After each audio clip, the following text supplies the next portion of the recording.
for you? My family's there. How many people are there? Your dad? Who else is there? My dad, my uncle, my cousins. Where's he at right now, ma'am? He's on the porch right now. He's on the porch. As chilling as that phone call sounds, trust me, you won't believe the wild twist that comes next. It is a horrifying crime that has a small South Georgia community on edge. Who's responsible for the deaths of 8 people in a Glenn County home? This is the devastating story of the Heinze family. Around 8:15 in the morning on August 29, 2009, police received a frantic 911 call from a 22-year-old man named Guy Heinze Jr. He claimed that his whole family had been murdered. When officers arrived at the trailer park, what they found was beyond horrific. 7 people already dead, and 2 others barely clinging to life. Sadly, one of the injured 19-year-old Michael Toller, who had Down syndrome, passed away the very next day. Police later revealed the victims had been beaten with some kind of heavy, blunt object, and they suspected 3 people were behind this shocking and brutal attack. The case rocked the community and quickly grabbed headlines worldwide, earning the grim title of the worst mass murder in Georgia's history. But the real question that haunts everyone is, who could be so cold-hearted to do something this horrific to a family of 9? Now, when tragedies like this strike, especially within families, the one person left standing often becomes the center of suspicion. It's a bitter reality, one that walks a fine line between the search for justice and the human need to make sense of the unthinkable. In this case, that spotlight fell squarely on Guy Heinze Jr.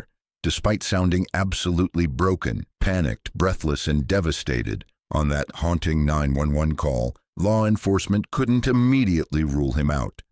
In fact, to many investigators, something about his story didn't sit quite right. But before you jump to conclusions or clear his name entirely, don't close your tabs or lock your phone just yet.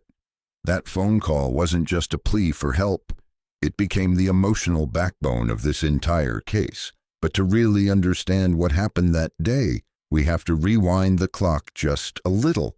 Thanks to handwritten statements provided by his partner Jody, along with a patchwork of surveillance footage and witness testimonies, we're able to stitch together a rare, intimate glimpse into Guy's final hours before the horror inside that trailer unfolded.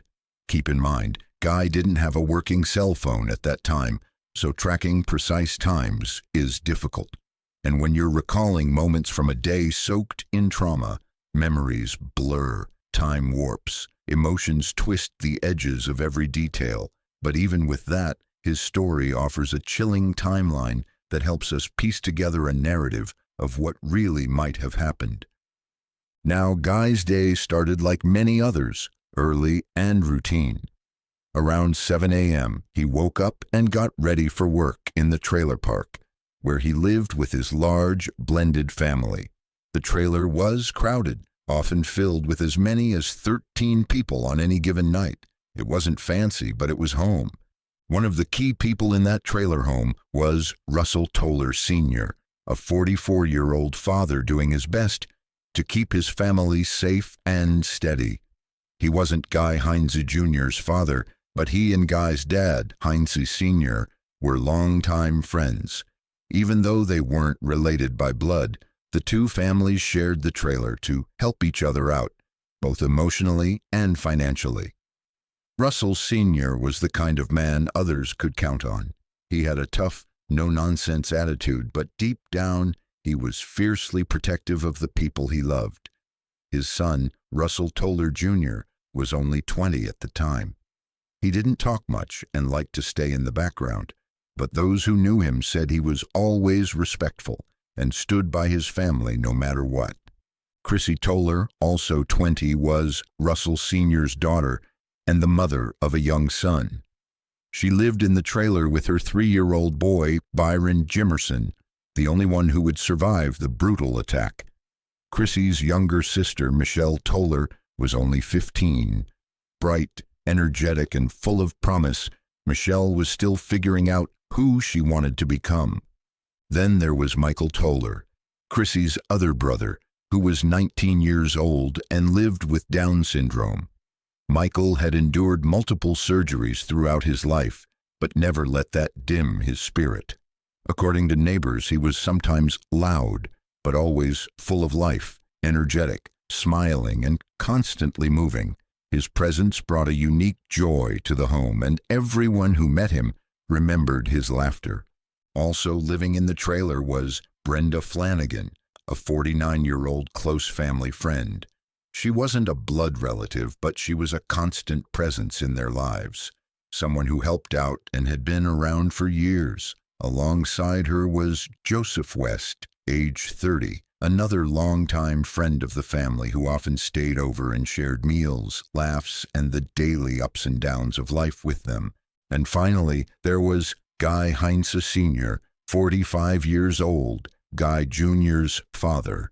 Despite their complicated relationship, there was no denying the bond between father and son. Guy Sr. had a history of health problems and some legal trouble, but to his son, he was still family. He was still Dad. Altogether, they formed a tight, if sometimes chaotic, household, tied together by blood, love, and shared struggles. Now, as for Guy Jr., every morning he met his boss, Rich, at the entrance of the trailer park where he lived, and Rich would give him a ride to their construction job. Guy was working on building a house somewhere in Georgia, and this was just another normal Friday for him. Later that morning, around 11:30 or noon, Guy and his colleagues met with a contractor, and after that, Rich dropped Guy and his friend Zach off at Zach's apartment. The plan was simple: chill, relax, and maybe go out to a bar later. Around lunchtime, Guy and Zach went out to eat, and then they went back to Zach's place to smoke some weed. To keep things clear, we'll just say substances here, since the video content could get flagged otherwise. After their little break, they headed to a golf clothing store to pick out some outfits for the night. Simple plans, but a typical day for these guys. Later that afternoon, Guy happened to bump into his brother Tyler near a McDonald's, and this moment turned out to be pretty important in the timeline. It's worth noting that Tyler didn't live in the same trailer as Guy. Still, the two brothers were very close. Tyler invited Guy to come hang out at the hotel, where he and a few friends were staying later that evening. Around that time, Guy called up Chrissy Toller and her boyfriend Joe, asking them to bring over some substances. Joe, who was known to be involved in selling, had some on hand and showed up about 30 minutes later. After that, they all went back to New Hope, the trailer park where Guy's family lived. According to Guy, everyone was still there when he arrived, and nothing seemed strange or unusual. He took a quick shower, shaved his head, and spent a bit of time at the trailer. Then he got a call from Russell Jr., who needed help fixing a battery cable on a car at a nearby motel. So Guy left around 9 in the evening to go help out. He ended up spending some time there, helping with the car and hanging out with Russell Jr.'s girlfriend and her kids. On their way back, Guy stopped by a store where a woman working the sandwich shop confirmed she saw him at that time, which is a crucial piece of evidence. When they got back to the trailer, everyone was still there. Later, Guy borrowed Russell Jr.'s car to visit a girl named Summer, who had given him her number earlier. But when he got there, he got cold feet, feeling too out of it to see her. So instead, he went to a substance dealer's place and then headed to Barrington Park, a quiet spot he knew well where he could smoke in peace away from any police. He spent about 2 hours there under a tree, just chilling, though again he wasn't sure of the exact time since it was dark and he had no watch. After that, he tried to visit Tyler at the hotel again, but no one answered the door. One of the most important confirmations of Guy's story comes from surveillance footage at Parker's convenience store near the pier, where video showed him around 5:36 a.m. This evidence helped support the timeline Guy gave during his trial and added weight to his version of events. After that, Guy finally met up with Tyler and they spent some time together before dropping off Tyler's girlfriend and friend, grabbing food at a place called the Huddle House. And then Guy decided it was time to head back to New Hope. It was early Saturday morning now, and around 8 a.m., Guy arrived at the trailer. The moment everything changed. What he found inside was beyond horrifying. The scene was gruesome and heartbreaking, and in a recording from prison, Guy described the shock and horror of what he saw when he walked in. He talked about Michael, who was still barely breathing on the bed, and how he ran outside screaming for help. A neighbor named Peggy was there, and she was the one who called 911. 911, where's your emergency? New Hope Plantation, Highway 17 North. Okay, by New Hope, what's going on, ma'am? There's a kid, guy just came home and his whole family is dead. He's kind of hysterical. I can't understand. I haven't gone over there yet. Okay, tell me what the address is. Try and get that address for me. 145, 146, and it's around to the backside. New Hope Plantation? Yes, ma'am. He just came screaming over up to my dog. My dog will bite. He's got a dog out there, too, that on the porch that may bite. I'm going to have to try to contain him.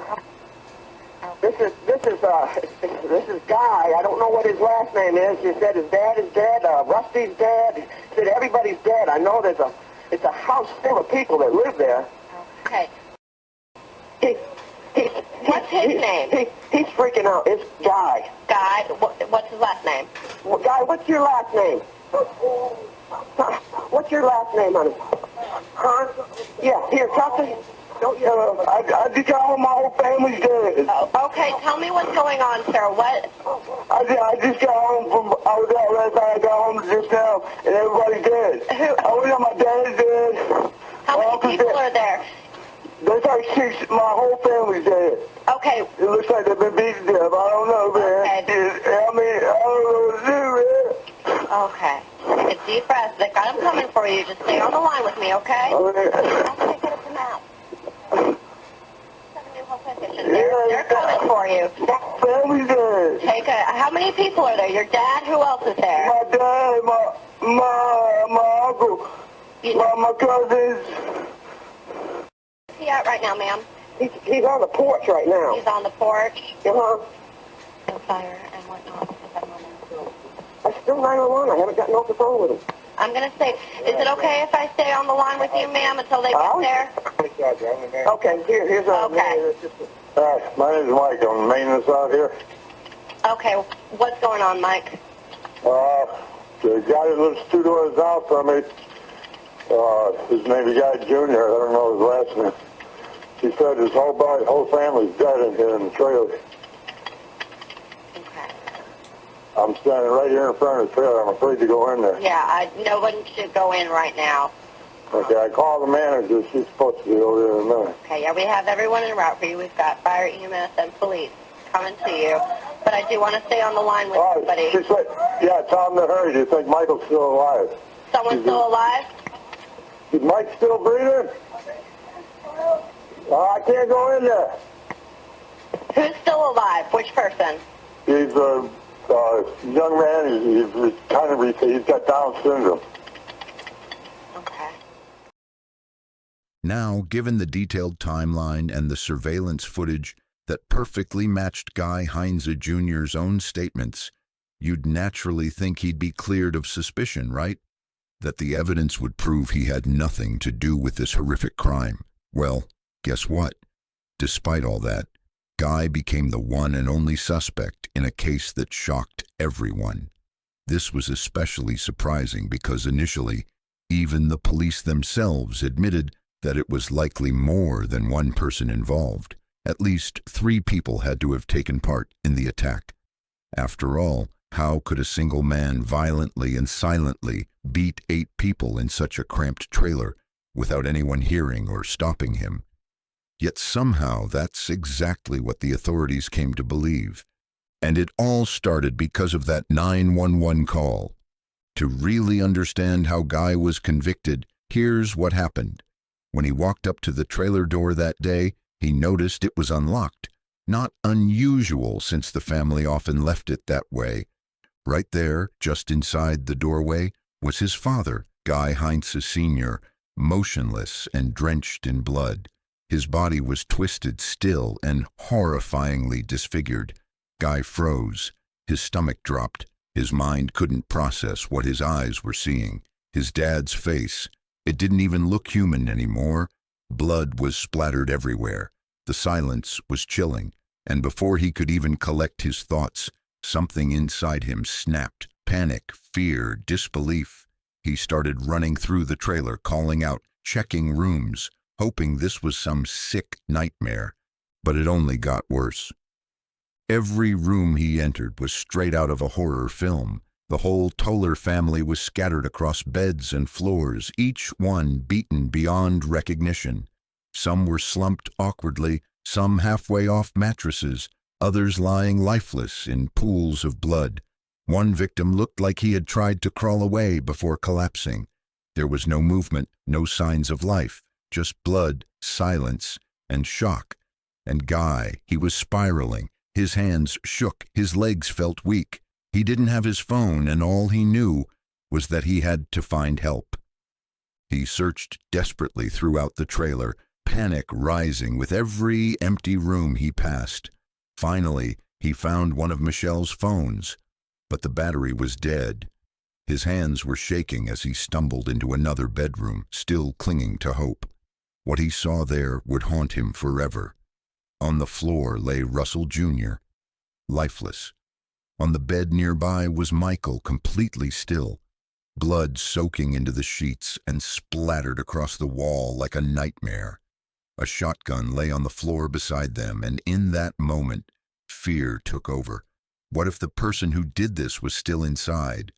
Without thinking, he grabbed the shotgun, not to hide it or tamper with evidence, but to protect himself, to defend whatever was left. He was overwhelmed and unable to think straight, his body reacting on pure instinct. He ran out of the trailer, still clutching the gun, his thoughts swirling in a blur of shock and adrenaline.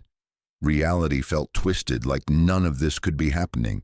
He threw the gun into the trunk, tossed the dead phone into the back seat, and sat in the car, shaking uncontrollably.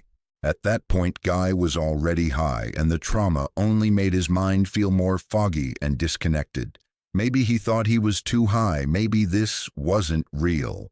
In that haze, he lit up another joint right there in Russell's car, hoping the smoke would dull the pain or bring some kind of calm. But no amount of marijuana could erase the blood, the silence, or the horror of what he'd seen. Then came the breakdown. He stepped outside again, screaming and crying, his voice cracking as he shouted, "My whole family is dead," over and over. His cries echoed through the trailer park, raw and desperate. One of the neighbors heard him and called 911 right away. If you listen to the recording, you can hear Guy's frantic, broken voice in the background repeating, "They're all dead, they're all dead." He ran back inside the trailer multiple times, desperate to help or find some kind of answer, until finally he shouted to the operator, "Tell them to hurry, Michael's still alive." By the time the police arrived, Guy was outside, throwing up next to a truck. He was drenched in sweat, pale, shaky, and clearly in shock. Officers described him as wide-eyed and lost, trembling and confused. The retching and trembling didn't look like the behavior of a cold-blooded killer. It looked like the reaction of someone who had just walked through hell and seen the unthinkable. And yet, everything changed just hours later. Instead of being comforted or treated like a survivor, Guy was arrested, just like that. One minute he was a grieving man overwhelmed with shock. The next he was the prime suspect in the most brutal crime the town had ever seen. No one else was seriously questioned or detained. Only him. Then came the trial, which many now believe was full of holes, missing evidence, strange assumptions, and a theory that didn't make sense. The prosecution tried to spin a story that Guy, furious over missing painkillers, snapped and methodically beat 8 people to death with a blunt object in the dead of night. They claimed he did it quietly, leaving almost no evidence, and then showed up later acting like nothing had happened. But the story didn't add up. No one heard screams. No one heard a fight. There were no scratches or defensive wounds on Guy, no blood on him, no trail, no witnesses, no sign he cleaned up. And yet, despite all that, he was still convicted. District Attorney Jackie Johnson and her team celebrated it as a solid win. They believed they'd closed the chapter, locking up the man responsible for one of Georgia's most brutal family massacres. But cracks in that story started to form. Jody Sturt, who would later become Guy's wife, along with other justice advocates, began digging into the case. What they found wasn't just questionable, it was alarming. From the beginning, the case was circumstantial. Even the lead prosecutor, John Johnson, admitted that in court. "We don't have any evidence placing Guy Heinze Jr. at the crime scene during the murders," he told the jury, but they pushed ahead anyway, building the case on three basic things. Guy knew the victims, he used drugs, and he lived in the trailer. That was it. No eyewitnesses, no physical evidence, no confession, just assumptions. The Glynn County Police, led by Chief Matthew Doring, locked in on Guy almost immediately. He had found the bodies. He was the one who called for help. But instead of viewing him as a potential witness or even a victim, they treated him like the killer. One of the victims, Michael Toller, was still alive when Guy discovered the scene. Guy tried to help him, but Michael later died in the hospital. The toddler also survived, though with severe brain trauma. Neighbors who showed up after hearing Guy scream said he looked shocked, barefoot and clean. They didn't see blood on him. He wasn't acting suspicious. He told them to call 911, and yet officers decided he was lying. They said blood on his shorts was incriminating, but Guy insisted it got there when he checked on the bodies. That explanation made sense, but they didn't want to hear it. The way the evidence was handled only made things worse. There was blood in a bathroom that might have belonged to an injured killer. Police photographed it, but never tested or preserved it. Other critical evidence wasn't tested either, or it was thrown out. Even the stuff that was collected, barely a fraction of it was ever analyzed. Then there's the issue with Officer Mike Owens. He took Guy's clothes but didn't log them into evidence that night. Instead, he kept them overnight, breaking the chain of custody. Internal Affairs had already flagged Owens for this kind of behavior in past cases. So how reliable could any of that evidence really be? Police also ignored leads, some of them serious. There were tips about possible gang-related suspects, people who had motives and violent backgrounds. These leads weren't followed up on until much later, right before the trial. By then, too much time had passed. Witnesses were gone, memories had faded, and the defense had little to work with. During the trial, the state's story stood on shaky ground. They brought in witnesses like Thomas Williams, who had been asleep in another part of the trailer during the time of the murders. He didn't see or hear anything, yet his testimony was still used to help shape the timeline.